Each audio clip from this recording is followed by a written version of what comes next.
Hello. So in this video, we're going to talk about pretense, principles, and political rhetoric. Now, I live in Pennsylvania, and we have an election coming up. This is October 11th that I'm filming this. We have an election coming up in early November.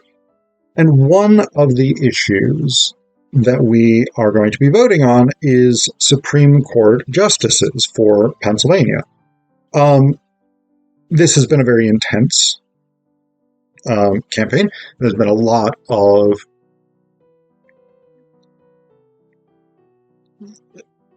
bullshit mailers and fucking online stuff about this, right? Campaigning, social media ads, etc., etc. But what I want to talk about with this particularly is a particular line of argument that is being made about this. And to be straightforward about this, from what I know about this issue, and I've not looked into it as much as I probably should have as a resident of Pennsylvania, but it does seem that the drive to not retain the current crop of, or this current set of Supreme Court justices seems to be driven by a billionaire who wants justices that will be more friendly to his exploitative, horrendous, rich first person motherfucker agenda. I am going to look into it more before I complete my ballot and return it, which I do need to do. Vote if you haven't voted. But the thing I want to talk about is this element of political rhetoric, because much of what the Vote No campaign is being run on is this idea right here. Term limit the Supreme Court. Now, what is clever about that as a slogan for the No campaign is that many, many people who likely would not support what this billionaire wants are often in favor of term limits, right? Term limits, I think, in the U.S. are not a particularly partisan thing. People across the political spectrum, I think, often support the idea of term limits. Many, many, many, many of us are frustrated with career politicians who have been in Congress or whatever it is for decades and who are basically just disconnected from the experiences of everyday people, etc., etc. And so many of us are supporters of term limits, myself included. I think it's probably quite a good thing to create term limits for the vast majority of political positions. And so this campaign slogan, term limit the Supreme Court, sounds quite good. The problem is that the vote is not for term limits. And that becomes apparent as soon as you look at the other side of this mailer, which while it again says term limit the Supreme Court, does say vote no Supreme Court retention, vote no 3 times judicial retention. And then it lists the 3 ballot choices there, right? Shall Christine Donahue be retained? Shall Kevin M. Doherty be retained? Shall David Wecht be retained?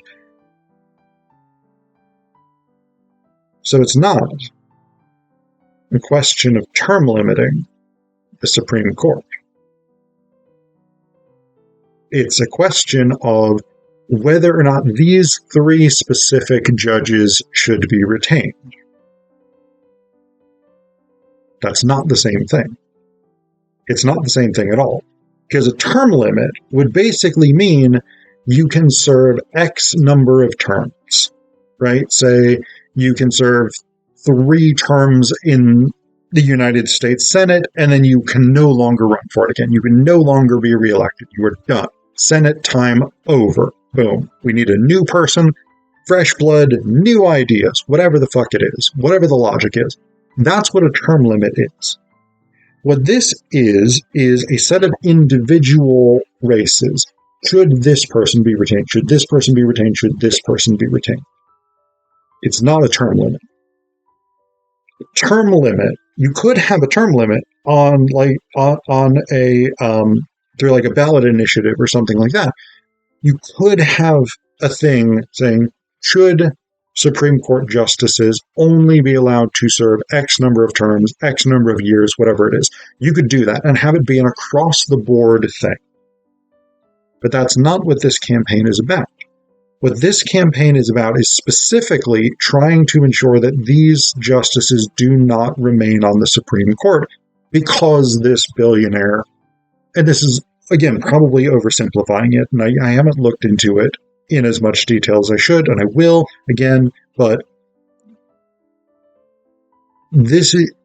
what we have here in this sort of larger rhetorical principle that I'm really more interested in, apart from, I'm getting bogged down in the politics of Pennsylvania state Supreme Court elections, but what I'm really interested in is the rhetorical element of this, right? Because what this no campaign is doing is trying to appeal to a principle that people are likely to agree with, that people are likely to hold, and they are substituting that principle for what's actually being voted on. And so it is a misrepresentation of what the particular vote is about. Right? Because if I support term limits, and I would prefer to see the Supreme Court in the state of Pennsylvania term limited, because I think it's basically a good thing to do, then my inclination would be to support this. But the problem is that if I support this, I actually don't get what I want. I don't get a term limit to the Supreme Court. What I get is outcomes for these individual judges. And so what this does is it obscures what is actually being voted on by substituting a principle that is not at stake for the actual question that is at stake. And you see this very, very often in political rhetoric, right? Where a large and seemingly important or popular principle is identified with a specific bill or vote or outcome or whatever it is that has nothing to do with it. Right, the two things are completely not the same thing, right?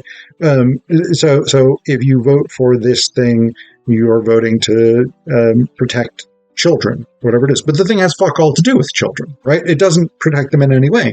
But because that's a principle that people are generally going to be in favor of, you align whatever it is you want with that principle, even if it's a lie.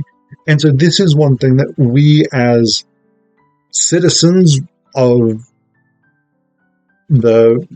Center County, Pennsylvania, of the state of Pennsylvania, of the United States, of the world, whatever it is, your own country, your own state, your own county, your own town, whatever it is, wherever you live, wherever you're a citizen of, in whatever capacity, what we want to all start trying to be aware of when engaging with political rhetoric is this specific technique of aligning a position with certain sets of principles that are actually disconnected from them. It is a technique that is meant to confuse and to create support, often for things that, if it was clear that if the campaign was being honest about the thing, about what it will do, etc., that people would not support it, right? And so this is a thing. This is an incredibly common political tactic, and it's incredibly deceptive and manipulative, which is, of course, a huge problem. It makes it very easy to convince voters to support things that we otherwise would not support, and it is a way of convincing us to vote against our own interests. And so we want to start being aware of that, because if we are more aware of that, and if we are more sophisticated and savvy in the ways that we read political rhetoric, we can start to make better political choices.